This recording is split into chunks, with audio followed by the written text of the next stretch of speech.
In New York State, cannabis packaging should not be appealing to minors.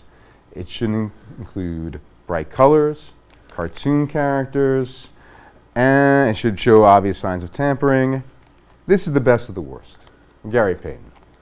Notice you have to open it up to pull out the dank buds. Nobody in New York State wanted this. We certainly didn't ask for this. When we legalize weed in New York State, we want to do it the right way, to include social equity and social justice. The CARD program was invented for that reason, to directly assist people who were directly impacted by the war on drugs, get a foothold in the industry. We're going to find out if that's really the case. We're going to be talking to Harold Baines, an activist and filmmaker and a CARD license holder who's trying to open a dispensary, and Berkay Sebat, owner of Elevate SOHO, one of Manhattan's most exclusive downtown dispensaries.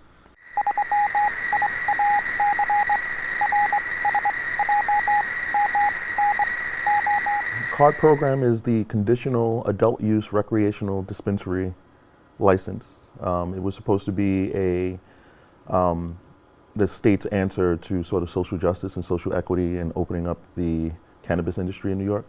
The idea was to allow people who were most disproportionately affected by the prohibition of marijuana to be the first to get licenses to be legal cannabis retailers in New York. Originally, the program was supposed to be, I think, 150 licenses, and they were going to build dispensaries for all 150 licenses, and work with us, work with the licensees to get to market. But that never happened. There was only a handful of people were actually given dispensaries. The rest of the CARD licensees were told to, try to get open like any way that you can. If you can get an investor, if you can come up with your own money, to invest in yourself. It's very difficult in cannabis. Since it's still not regulated federally, you can't get loans from normal sources. So we were left to, I used my own money, wasted a lot of my own money. A lot of people took these really bad equity deals where they gave away basically half their company in order to secure finances to open. You still haven't opened a shop yet. I still haven't opened yet. So how much of your own money I still don't even have a physical location at this point. And I've spent $100,000 of my own money, more than $100,000 now. And this was money that was spent with the full knowledge of the state and the OCM and all that? Almost at their request. Part of getting the license, it was a process. The first part, you get a provisional license, and once you have a provisional license, then you can go out and secure a location. Then you submit the location, and they approve of the location, and then you get a final licensure. So I submitted a delivery, what they call a TDO, a delivery only, temporary delivery operation location, and it was approved in July. And there was a bunch of court drama complications where there was an injunction against the CARD license program, they were in court for months fighting about it, and we couldn't do anything. So I was paying rent on a place where, waiting to be able to open for about 5-6 months. Then finally the injunction ended, and they processed the post application, and I thought that the day I thought we were going to be open, I got an email saying that they were denying my location, that they had made a mistake. You'd already invested money in, built out, was ready to open. I'm still paying rent on the location. Security, everything, system cameras. installed. Yeah, we had to put in a big security cage, DEA grade security cage to keep the cannabis in. Tons of security measures. So now that money's flushed. Gone. Now I have to find they were like, they weren't going to let us open that location, and they were like, you have to submit a new location, but you can't submit a new TDO location. You have to submit a full retail location, which his location, they spent a significant amount of money. It's like much more expensive to open up full retail. Can we stop for a second? I want to get to Berkay here. So Berkay, could you explain? So Harold explained a little bit about what he's been going through, and how he's been told to get things open by any means necessary. How have you gone about that, and how's that affected you? And I know you need to be gentle. So go ahead. So I was one of the 12 people that got a social equity fund location from New York State. So this was basically what was promised to everybody in the beginning. The original 150 that me and Harold were in, they told us we were all going to get dispensaries. And then somehow that didn't end up happening. And the thing is, like, we don't know why certain people were selected and others weren't, because it's not like an open process. They kind of just pick you behind the scenes. I was looking for a location, I submitted something, and then I found out there was like a fun location right nearby that was already like pre-selected, because we don't know where they are when we're looking for places. At least back then we didn't. And then I ended up getting that fun location. And the location was a retail location. I'm at 481 Broadway. I'm open. I've been open for a month. You know, it's like there's so many barriers to getting in. And then when you finally get in, you think you're going to breathe like this sigh of relief.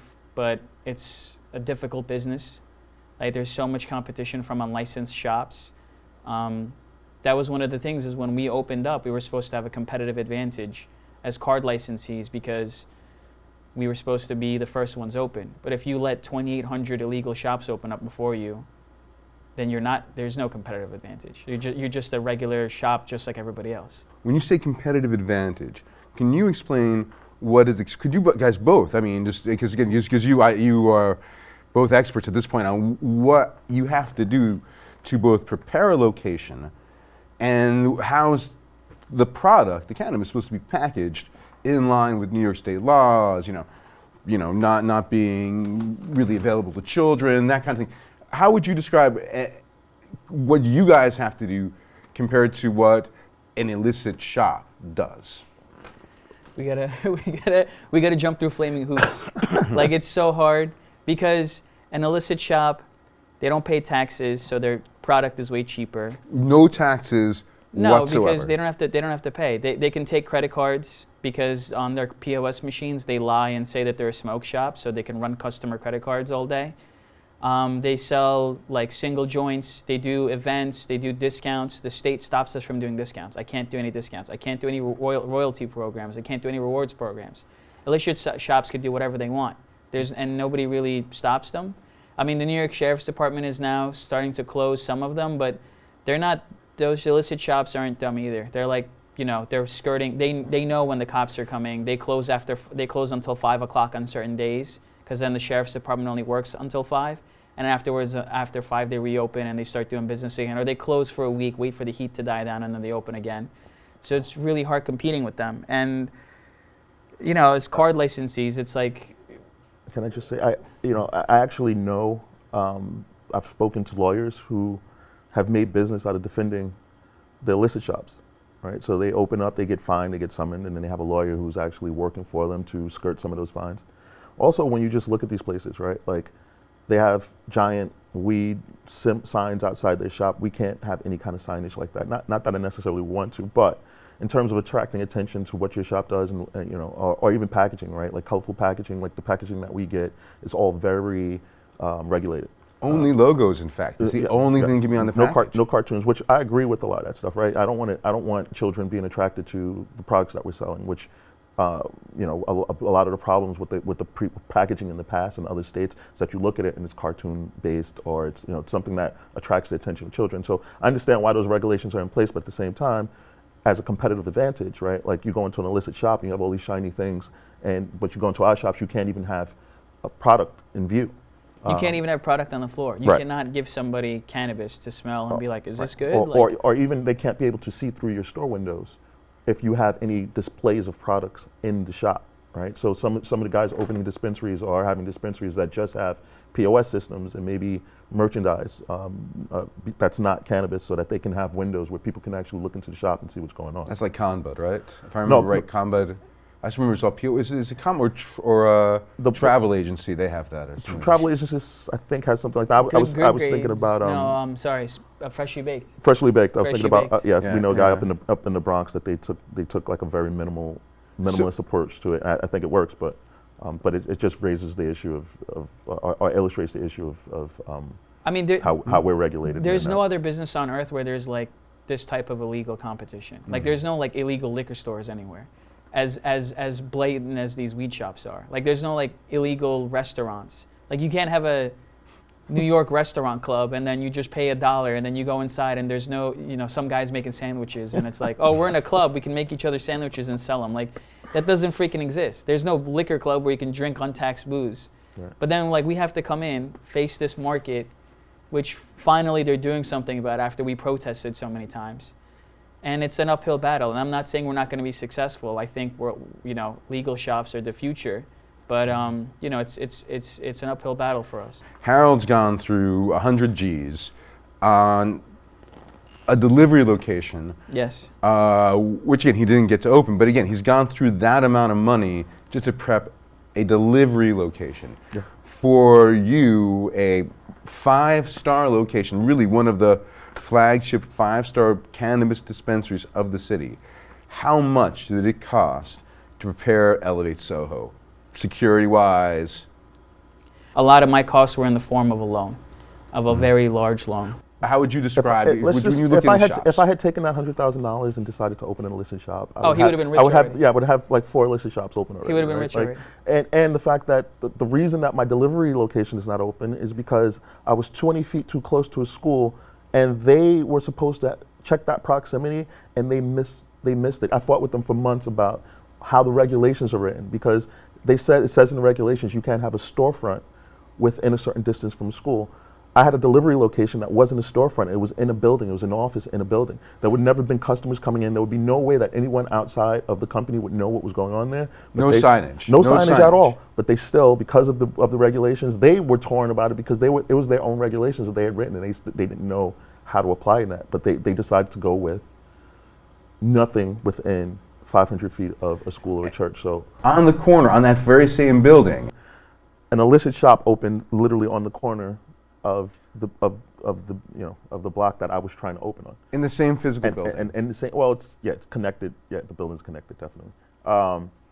So yeah, there's someone right now selling illicit marijuana in the space right next to the place where I could have opened, but they didn't allow me to open. OCM stopped a legal shop from opening to deliver legal product to East Harlem, while allowing an illicit shop on the very corner, which was, whereas it was questionable in the case of your location, whether or not you were actually within or without the 1,000 feet within a school. Right. From the illicit shop's location, it's very clearly within that 1,000 feet. Again, we're not giving location. I'm not thinking on anyone. But just to give you an idea, what did that location look like compared to what you had to do? Oh no, I mean it looks like a bodega. It's like they spent as little money as possible. It has some merchandise on the shelf that will probably never be touched, probably covered in dust. A couple of waters in a freezer, and that was it. In OCM's defense, I have seen illicit shops in my neighborhood open and then get closed down.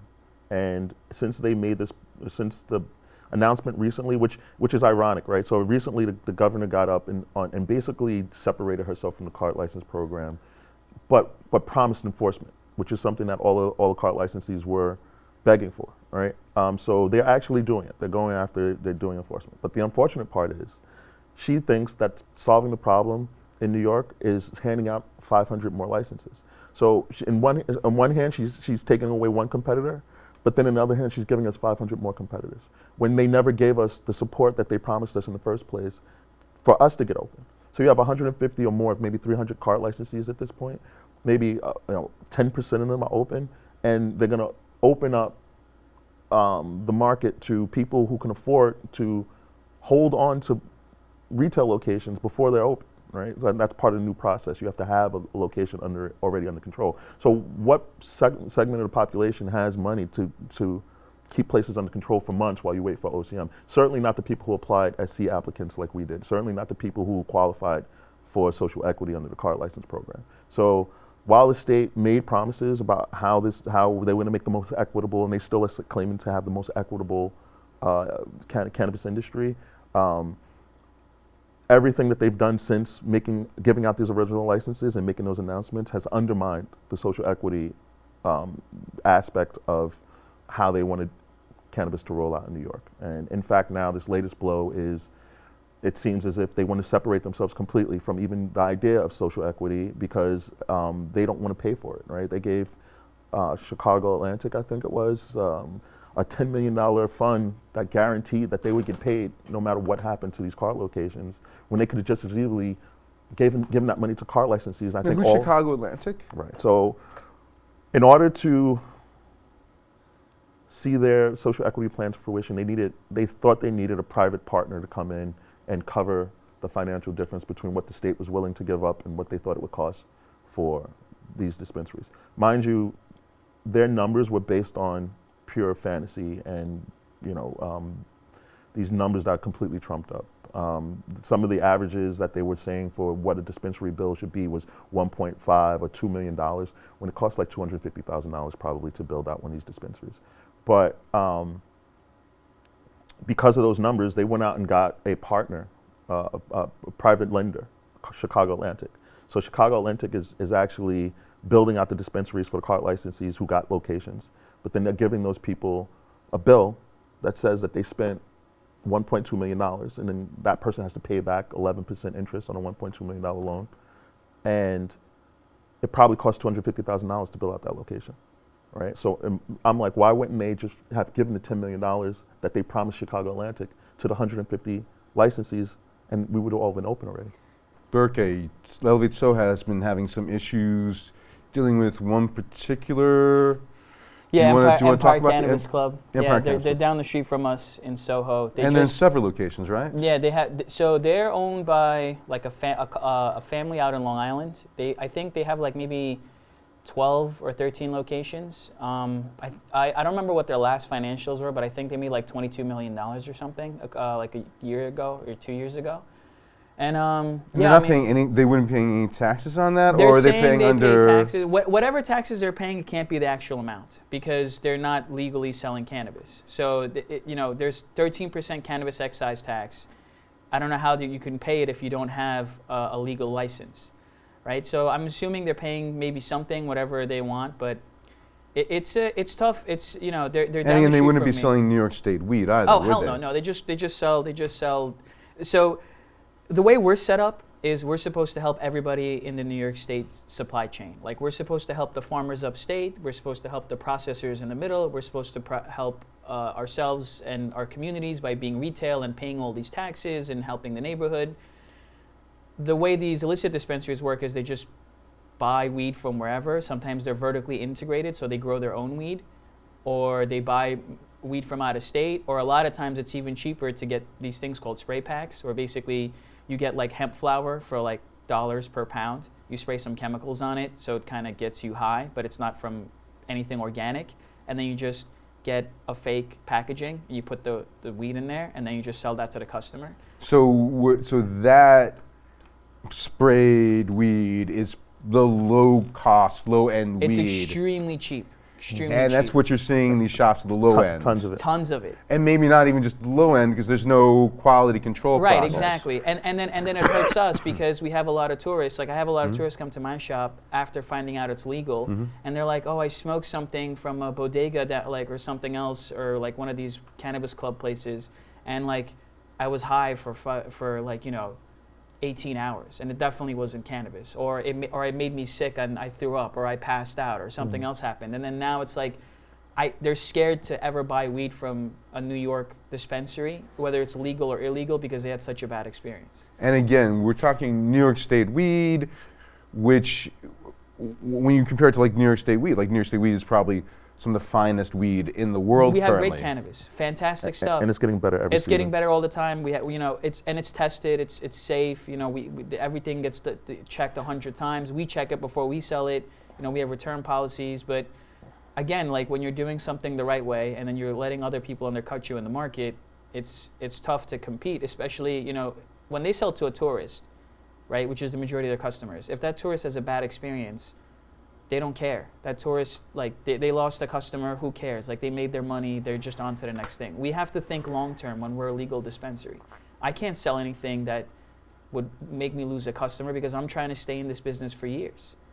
So, we just have a financial incentive to do better, and that ends up costing more, and then that ends up being like a barrier to getting customers because they're paying, more for our products. And we're not saying, look, let's go back to the days of like rounding up people and hitting them with freaking batons or arresting them and throwing them on the floor. That's how we got licenses. We don't want anybody to go through that. Right. But what we want is like for a fair playing ground, for a fair business ground for everybody. Right. It's not hard to. I don't think that's a crazy ask. So where do you guys feel this is going to go in the next couple of weeks? I mean, do you feel like, do you feel any faith in the governor? Do you feel any faith in the city? Do you feel any faith in OCM? Okay, so OCM, so this year has been a roller coaster ride for everyone who got a card license. And there was a time when we would try to predict what was coming around the corner, right? That's just human nature. I think all of us have given up on the idea of being able to predict what's going to happen to us next. There's absolutely no way that we know, that we can know. OCM has changed leadership. The guy who set up this social equity program, the guy who was like kind of the brain, was his program. Who was that? Chris Alexander. He was asked to step down at the end of his tenure, and then just the other day he said he's going to stay another week, I think. So I don't know what's going to happen at OCM. I've seen a slight difference in terms of like they've reached out to us recently about issues that we've had with them in the past where they weren't especially expedient about things because it's a tiny organization and a lot to deal with. But I don't know. My faith in the governor. Here's what I feel is going to happen for us, or what I think should happen at this point is that we're going to have to continue. Like I got into this just to be a retailer, but it very quickly learned that I have to be vocal about the position that we're in as card licensees and the first generation of cannabis retailers in New York. Whether or not we can trust the governor, we have to hold the state to their word. Could you guys just explain to me, Berkay, how the rules against vertical integration work in the cannabis industry? So for New York State, you're not allowed to be vertically integrated. So what does that mean, right? That means that you can't own a farm and grow marijuana, then process that, and then sell that yourself. Every part of that has to be separated. And if you own a certain percentage of a farm, you can't own more than 20% of a dispensary, or you can't own more than 20% of a processor. It comes from the alcohol industry. New York State kind of followed that rule of if you're a liquor retailer, you can't really have your own store. You kind of have to sell your liquor in other people's stores. It was also meant to protect social equity applicants as well, because a lot of these big companies, the multi-state operators, MSOs, they are fully vertically integrated. They grow their own cannabis, they process their own cannabis, and they sell their own cannabis as well. And that makes the market kind of uncompetitive for people that don't have the millions of dollars it takes to make a farm and the processor and the store. So the idea behind that was, let's leave everybody kind of separated, and we'll let people just grow in their own lanes. So you cannot take whatever money you make from this and buy a farm to provide your own cannabis. No. You cannot process. You can't make your own brands or anything like that. No. And this does not apply. Again, the illicit shops are completely free to do that. Yes, the illicit shops do that all the time. They have their own in-house brands. Empire Cannabis Club has Empire Cannabis Club brands. They work with the grower. They grow weed inside their own store. So they don't, not only that, they don't even care. Not only that, with general licensing, some of these multi-state operators who do grow their own cannabis in other states are being allowed to get retail licenses in New York. In New York, yeah. So eventually, right, you're gonna. Vertical integration leads to monopolizing, right? And you can have all kind of unscrupulous business tactics where you kind of like can lower your prices so that no one else can compete with you until everyone else goes out of business, and then you can slowly start making your profit back. And we've seen it happen in other states. Like people in California were complaining, got into the California green rush, and everyone was supposed to make all this money, and then big companies got control of it, and a lot of people lost all their investment because it's impossible to compete when someone else can sell, for dirt cheap and you can't. So yeah, that's we thought that it would protect us here, and hopefully but with general licensing, it's slowly sort of taking that away. Yeah. I spoke to a guy in Colorado, and he's fully vertically integrated, and he's selling eights for like $10, $15, which would like you couldn't even pay rent for that. Like you would Right. never be able to make a living doing that in New York. And the only reason he can do that is because he grows his own stuff, he controls his own supply. Somebody came in to my store yesterday, a brand rep from like Airwan or Air or something, one of these big MSOs in Florida. They have 64 stores down there. And he's like, yeah, we're trying to come into the New York market. Like, I'm glad you're open, but we're trying to come into the New York market. I'm like, dude, you're coming in to kill me. Like, why are you being so friendly? He's like, oh, I'm glad you're open. I can't wait to take this place away from you in 2 years. And Berkay, do you feel that you'll be here in a year or 2 years or 3 years? I don't know. I want to be. You know, I'm putting all my efforts towards it 100%. I want to be here for 3 years. I'm making all my plans for that. I've already invested so much of my time and money and everything else and efforts. It would be sad for me not to be here in a few years. I think it's all going to depend on enforcement, how much enforcement there is in the area, closing down the illegal dispensaries. I think it's going to be continued support for the card program for people like Harold and everybody else that, you know, just making sure they go through with the promises that they gave us from the beginning. You know, it's tough. We kind of attached ourselves to this program with like a lot of verbal commitments, and, you know, are we going to see those commitments come through? I don't know. I think it's going to be tough. I'm not too hopeful with the governor's last speech. She really didn't even mention the card program, which was kind of scary for us to be left out of a speech entirely. You know, we're hoping that there's still people out there that care about us and what we're trying to do and care about the commitments the state's made to us. And, you know, I want to be here. I want to support my community. I love my neighborhood. I love where I am. I love the people, our customers that walk through. But we have to see where we're going to be. It's hard to predict, like Harold said, you know. Could they release 1,000 licenses overnight and flood the market? They could totally do that. Or could they turn around and actually help everybody like they said they were going to do? They could do that as well. We don't know. You know, so it's hard it's a anxious place where you don't have control of your own destiny. It's in somebody else's hands every day. And we're doing everything we can to stay open. I would just like to say and just comment to that is that if the state commits to what they originally, like I think there was 150, maybe 300 of us that were the first group. If they fulfill their commitment to that group, yes, we will be here 3 years from now, and it will be a flourishing cannabis industry in New York, and it'll be very diverse, and social equity will have work here, and it will win here. But the state has to be committed to what they set out to do. Harold Baines, Berkay Sebat, thank you very much.